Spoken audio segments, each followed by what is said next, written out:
조금 잔인하게 말해볼까요? 결국 하기 싫은 결정을 하며 산다는 겁니다. 오늘도, 내일도, 10년 후에도요. 여러분은 지금 끌려다니는 삶을 살고 있지는 않나요? 내가 좋아서 선택하는 삶이 아닌 싫지만 억지로라도 해야 하는 삶 말입니다. 아마도 많은 사람들은 누군가가 만들어 놓은 흐름에 조용히 끌려가고 있었을 겁니다.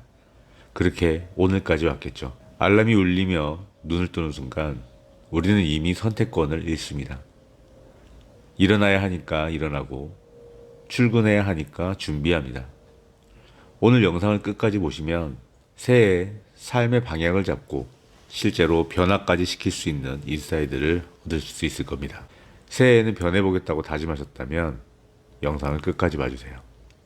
출근길 지하철에서 사람들의 얼굴을 보셨나요?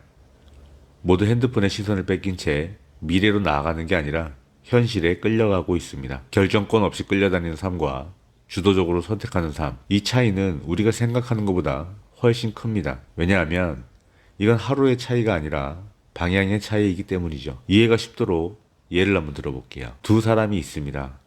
A는 알람이 울리면 습관처럼 스마트폰을 집습니다. 쿠팡의 광고를 보고 메신저를 확인하고 짧은 영상을 몇 개 봅니다. 20분이 사라졌습니다. 그 사이 뇌는 이미 수십 개의 자극을 소비했습니다. 도파민은 분산되고 집중력은 떨어집니다. 그리고 급하게 출근을 하겠죠. 하루가 시작되기 전에 이미 끌려다니는 상태입니다. 반면 B는 알람을 끄고 5분만 조용히 앉아 스트레칭을 하며 오늘 해야 할 일을 생각하고 글로 적습니다. 아주 사소합니다. 오늘은 퇴근 후 10분 걷기. 누가 봐도 거창한 목표가 아닙니다. 하지만 이 순간 B는 하루의 방향을 온전히 내가 직접 선택했습니다.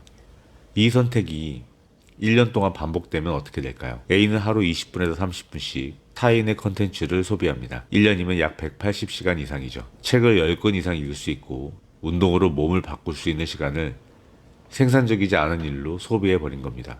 반면 B는 하루 10분이라도 주도적인 선택을 반복합니다.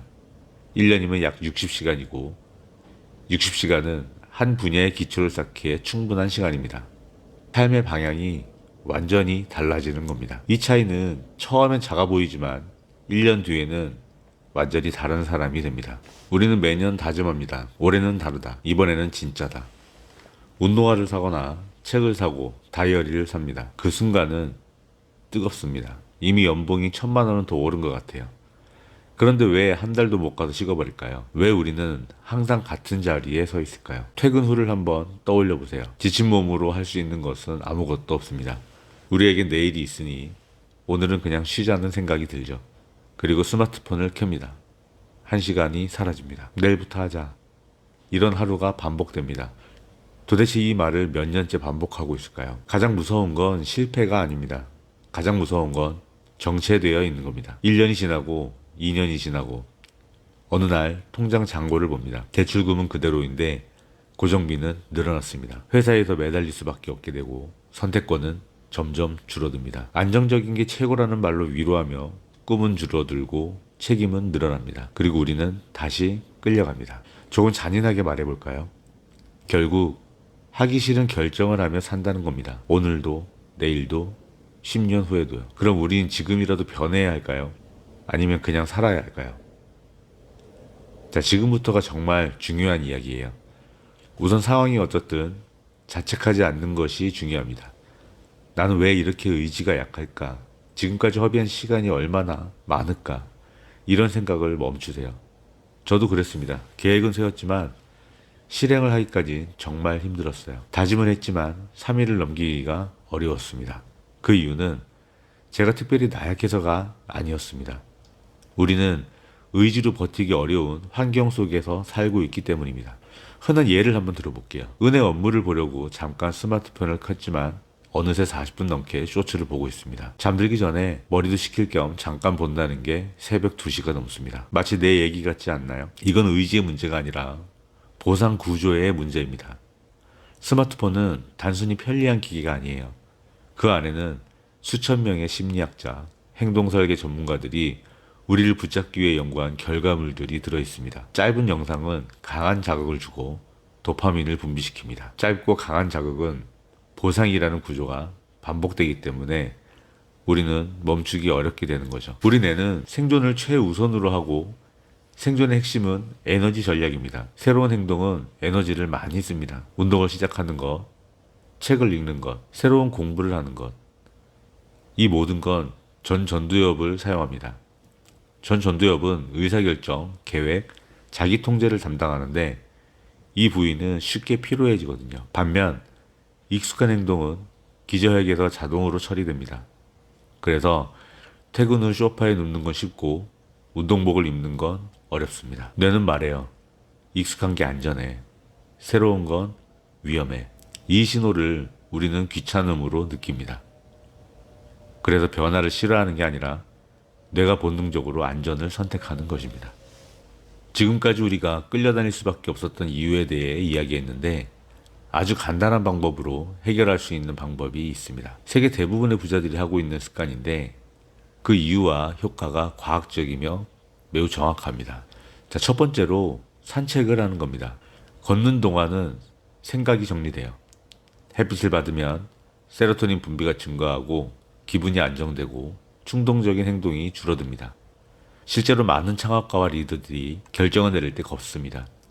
걷는 행위는 뇌를 전투 모드에서 정리 모드로 바꿔줍니다. 핸드폰 없이 10분만 걸어보세요. 이건 세상에 끌려가는 시간이 아니라 내가 선택한 시간입니다. 두 번째로 독서입니다. 많은 분들이 오해하고 있는 부분이 있는데 책을 꼭 오래 읽을 필요는 없습니다. 처음에는 10분이면 충분해요. 중요한 건 집중입니다. 자고 있던 뇌를 깨우는 거죠. 영상은 계속 바뀌는 화면을 제공합니다. 하지만 독서는 한 줄을 붙잡고 생각하게 만듭니다. 이 과정이 전두엽을 단련합니다. 여유가 된다면 독서를 할 때는 형광펜으로 줄을 긋거나 짧게 요약을 해보세요. 읽고 끝내지 말고 생각을 남겨보는 겁니다. 끝으로 세 번째입니다. 짧게라도 손글씨를 적어보는 거예요. 손으로 직접 쓰는 행위는 뇌에 각인시키는 가장 좋은 방법입니다. 독서가 뇌를 깨우는 행위라면 직접 적는 행위는 말랑해진 뇌에 긍정적 에너지를 각인시키는 일이거든요. 속도는 느리지만 생각은 또렷해집니다. 주도적인 삶은 기록하는 사람에게서 시작됩니다. 회사도 대출금도 알고리즘도 당신의 삶을 책임져 주지 않습니다. 그런데도 우리는 그것들에게 하루의 방향을 넘겨주죠. 주도적인 삶은 거창한 성공이 아닙니다. 하루 10분을 스스로 결정하는 것. 산책 10분, 독서 10분, 필사 한 줄. 이 작은 선택이 1년 뒤에 당신을 바꿉니다.